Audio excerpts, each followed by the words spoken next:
waxaan bilownay hadda in dib habeyn lagu sameeyo ciidamada qalabka sida taliyayaasha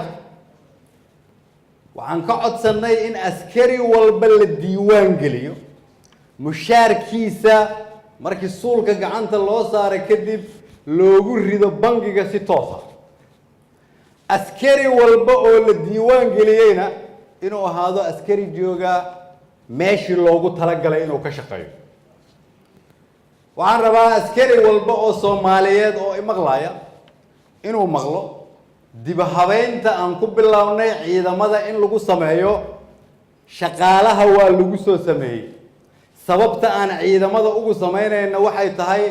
haddii aan ciidankana dib habeyn lagu sameyn boqolaalka milyan haddaanay toos idinka idiin soo gaarin adduunyadu ma aaminayso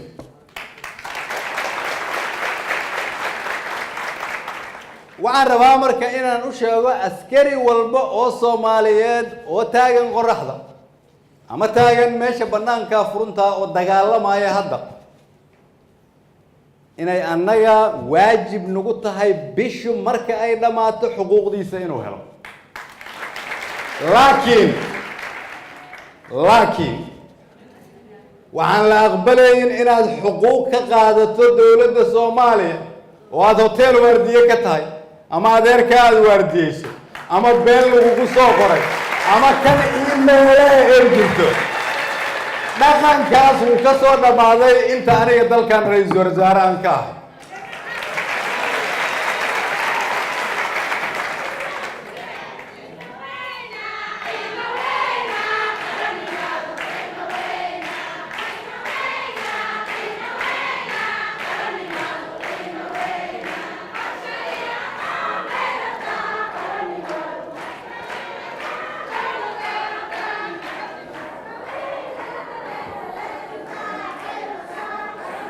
ومازنتين ويلشاس دلنتير أو ربنا نفتو ذي إنه هوران وعن ربنا يستاكتان كل جن وعن ربنا إن مكوهشينو العقد اللوقون ذي ويلشاس يجا إنه يسوقر وعن دحلا يقبحن وبالورب مشاركة ذي قاتان كوا جرادها ووين هيستنا وحال الرباط كل جن إن أنا قبلنا الشغلة إنه إنا يهاتو شيلين كنا لكو آمني يجا إنا جارسين. وعن رباط مركينا نشوفه تليه حوجة يتليه بلوسكا يقف والباء وجراد دايستا. وين أنكوش إننا عيد ماذا الديوان قليو حريم كذا أي جوجان راشين كذا وأنا قبل الله بقول كذا كنتم كميدا أما $100 بيل والبا أكون كودا إن لوجو سو شبا قف كل الديوان قليل يلون ده أنت منصر وعن ربا إن أسكري والبا ولا الديوان قليل ولا جاي حرديسة وعيدا كو أذيعايو هي إن أنكل الدونو كو أنت صفك اللي سوق قليل الديوان قليل ذلك أن أشقين كان دمر على مشار لما إذا نقاطه لكن كاس Soomaali nima lagu gaari maayo dawladnimo lagu gaari maayo mana la aqbali karo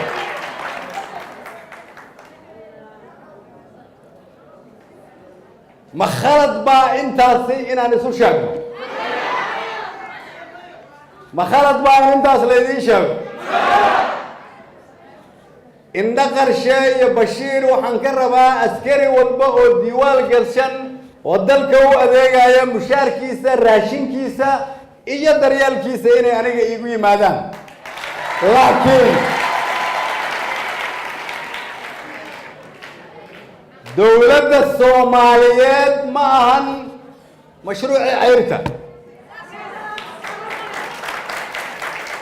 عيدا كنا وماشي أقدم بيسي أو نقن كاسي وكنا لها معلومة مركب وحال لها عندما أيان مشار لسين قف عن مشار كيسة يحقوق ديسة لسين مجرته أنت أي كم قنت هنا وأنت للديوان قليل فضلا جاية جوابها اللوجو تلقلي كل ديوان قليل كو كنترول كو هايا حقوق رجلا أنا كي صدقنا مرخاتنا كهذا الصومالي مفرد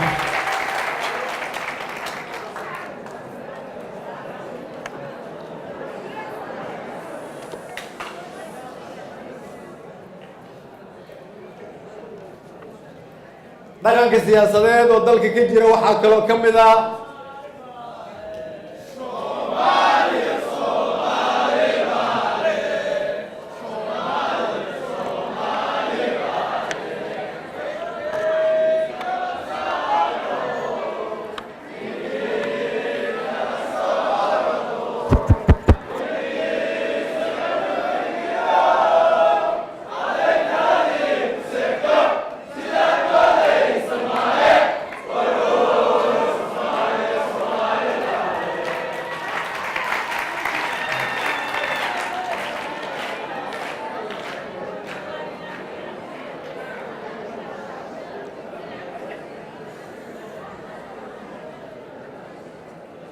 marka waxaa la rabaa in la aqbalo hal mid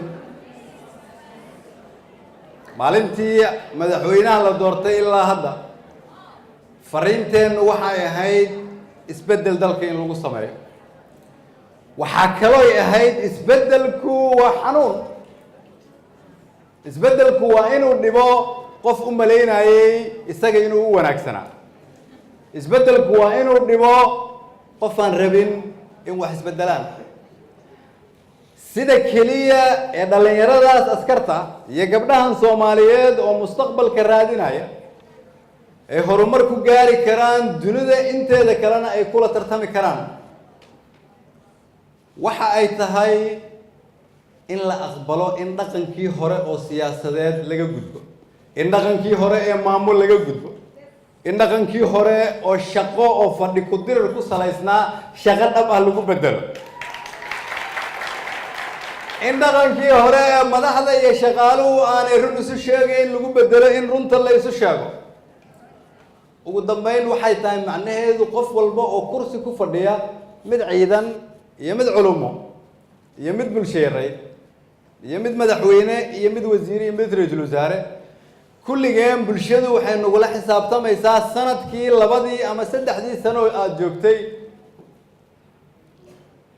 dhaqankaadu siduu ahaa saacadihii lagugu talagalay ma u soo jeeday ummadda Soomaaliyeed xoolahooda ma u ammaan gelisay runta ma u sheegtay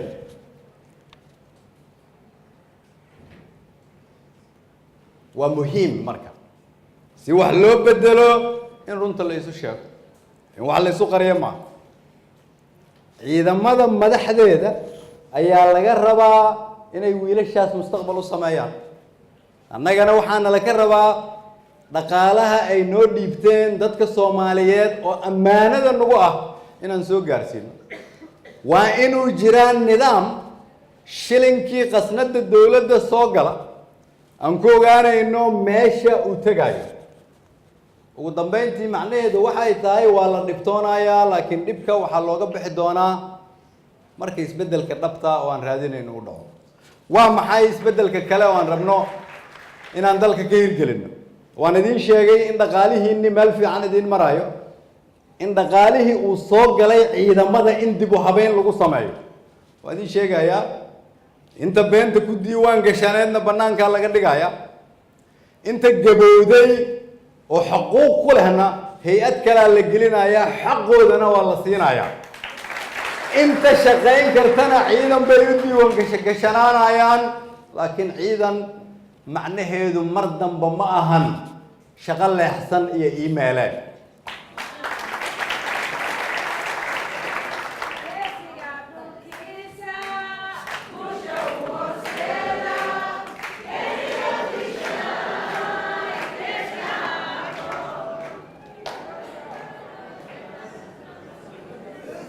ahmiyadda koowaad oo dawladnimadu ay leedahay waxa waaye wiil Soomaaliyeed iyo gabar Soomaaliyeed oo soo qadintay nafteeda oo rabta inay dhiigeeda horto annagu inaan ahmiyadda koowaad ka dhigno haddaad ogtihiin ahmiyadda koowaad ee miisaaniyadda dalka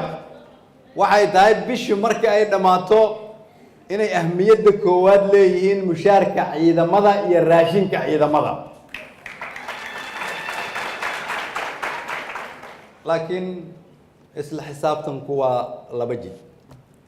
hal dariiq keliya ma aha waa inaan annaga iyo taliyayaashu iska hor nimaada annaga iyo wasaaradda maaliyadda iska hor nimaada annaga iyo cid walba oo mas-uul inaan iska hor nimaadna si aan meesha dhexe oo saxda dalka ugu soo hoyno runtana waa idiin sheegayaa dib u habeynta ciidanka ma joogsanayso ilaa aan ka hubsanayno 100% aan soo celinayno libaaxyadii geeska Afrika